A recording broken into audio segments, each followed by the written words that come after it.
সাম্প্রতিক সময়ে বিশেষ করে এই প্যান্ডেমিক শুরু হওয়ার পর গত বছরের মাঝামাঝি সময় আমি একটি চিঠি পাই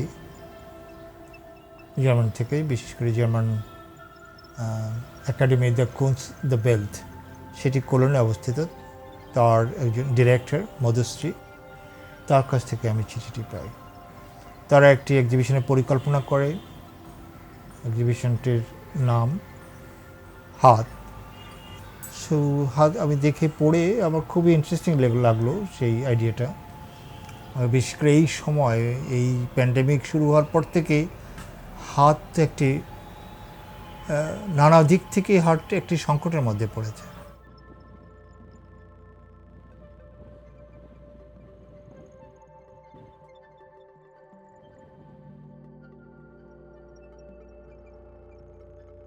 একটি খেলনা ছোটোবেলায়, যেটি তালপাতার সিপাই নামে, যেটি নিয়ে আমি হাত দিয়েই আমাকে খেলতে হতো, সেই হাতের ব্যবহারের কথা স্মরণ রেখেই আমি আবার নতুন করে পুনর্বিবেচনা এবং পুনর্নির্মাণ করার চেষ্টা করলাম ইতিহাসের প্রেক্ষিতে, যেখানে হাত একই সাথে একটি ক্ষমতারও প্রতিনিধিত্ব করে।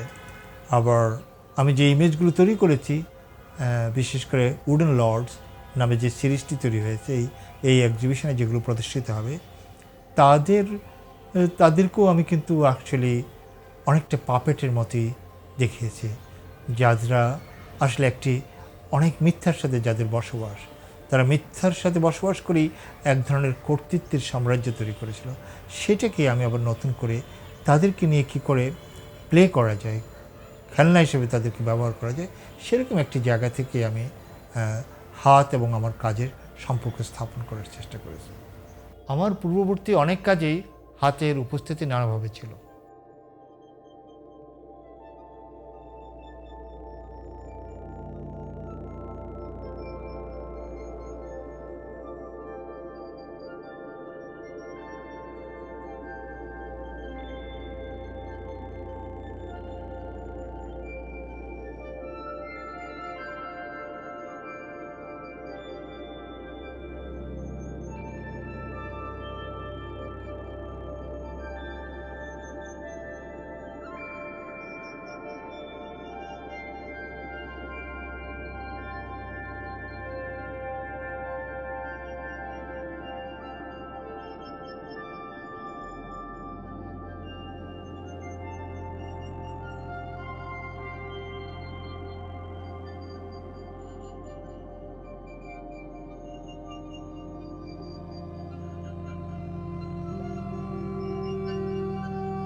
আমি যা প্র্যাকটিস করে আসছিলাম গত কয়েক বছর ধরে উপনিবেশিক ইতিহাস নিয়ে ও উপনিবেশিক বাস্তবতা নিয়ে, আমার যে আন্ডারস্ট্যান্ডিং, সেগুলো নিয়ে কাজ করে আসছিলাম, তার সাথে আমি রিকানেক্ট করি।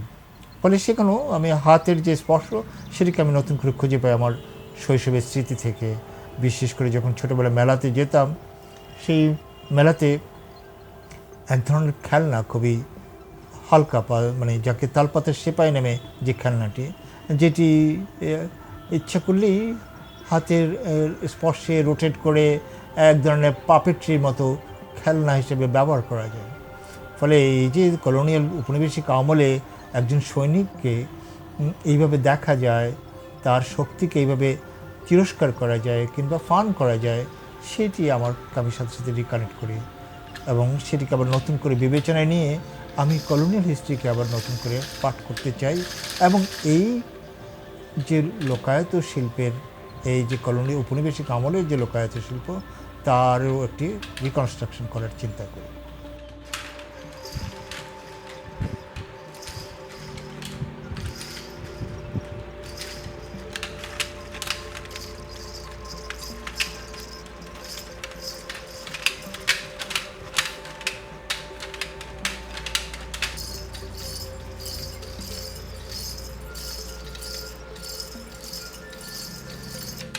যে ভাবনাটি শুরু হয়েছে বর্তমান প্রদর্শনীর চিন্তার সূত্র ধরে, পরে এই কাজটি করতে গিয়ে আমার এর সাথে অনেক বহুমাত্রিক চিন্তাও কিন্তু ঢুকে পড়ে, যে একই সাথে হাতের স্পর্শ তো রয়েছে, একটি ইন্টারেক্টিভ আর্ট কী করে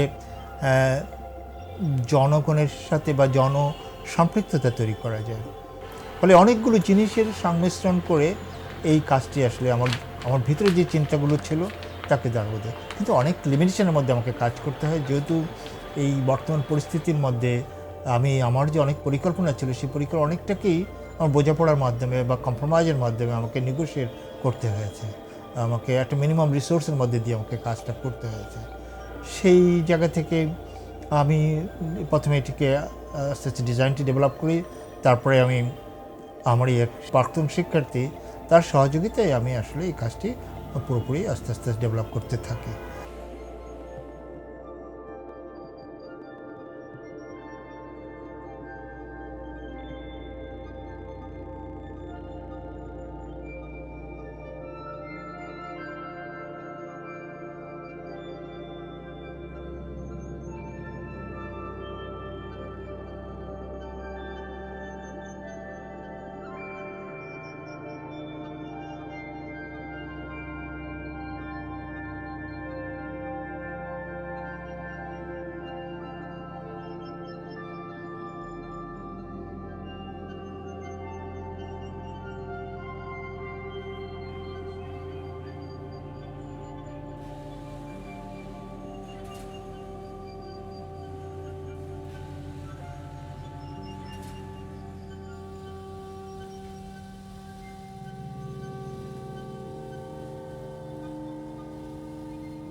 সময় আমাকে আবার নতুন করে ইতিহাসকে পাঠ করতে হয়, বিশেষ করে এই কাস্টম ডিজাইন থেকে শুরু করে ডেকোরেটিভ ডিজাইন থেকে শুরু করে ওই পিরিয়ড ঐতিহাসিকভাবে যেই সব জিনিসের প্রাসঙ্গিকতা রয়েছে সেই পোশাক, ডিজাইন, ফর্ম, ড্রেস এবং এই লর্ড কিংবা সোলজার, আমি এগুলোর নাম দিয়ে তালপাতার সিপাহীর নামটা আমি জাস্ট অ্যাডাপ্ট করে এটাকে বলেছি হয়তো উডেন লর্ডস।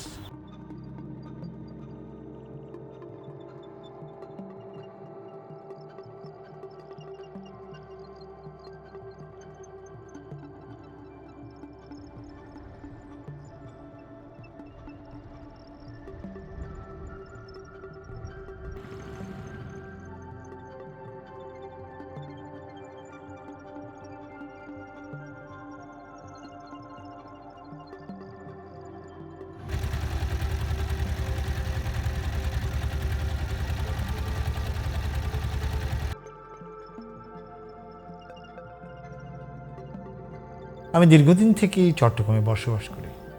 আসলে আমি এমন একটি শহরে বাস করি যে শহরটি আসলে ঐতিহাসিকভাবেই আমার কাছে অনেক গুরুত্বপূর্ণ।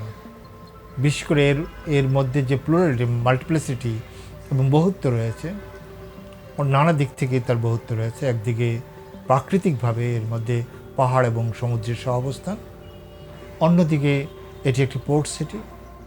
ঐতিহাসিকভাবে এই পোর্টের ইতিহাস অনেক দীর্ঘদিনের, এবং একই সাথে যেই সব মানুষ বাস করে এই জনপদের মধ্যে যে ভিন্নতা, বৈচিত্র্যতা এবং হারমোনি, সেটিও আমাকে আকর্ষণ করে। এবং এই শহর যখন আমি ঘুরে বেড়াতাম আমার ছাত্রজীবন থেকে, এর মধ্যে যে নানা রকমের বৈচিত্র্যতা রয়েছে জীবনযাপনের, বস্তু সামগ্রীর, সেইটি আমাকে বিভিন্ন রকমভাবে আকর্ষণ করত। এবং সম্ভবত সেগুলি আমার শিল্প ভাষায় স্থাপনার বা ইনস্টলেশনের একটি বড় ভূমিকা পালন করে।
এইসব দৃশ্য অভিজ্ঞতা, বিশেষ করে শহরের মধ্যে যে নানা রকম বস্তুর এক সমাবেশ ঘটে এক একটি অঞ্চলে এক এক রকমভাবে।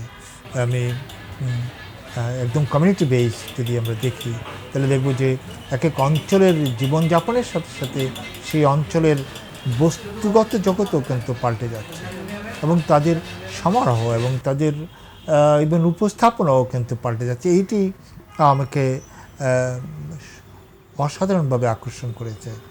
যদি আমি যখন ইভেন এখনও যখন আমি সকালে মর্নিং ওয়াক করি, তার একটি বড় প্রাপ্তি হচ্ছে জনপদের মধ্যে যে জীবন বৈচিত্র্য এবং বস্তু বৈচিত্র্য সেটি অবলোকন করা, এবং সেটি আমার একটি প্রেরণা হিসেবে কাজ করে আমার কাজে। এটি হচ্ছে আমার বলা যেতে পারে একটা আমার পারসেপশনের ম্যাট্রিক্স।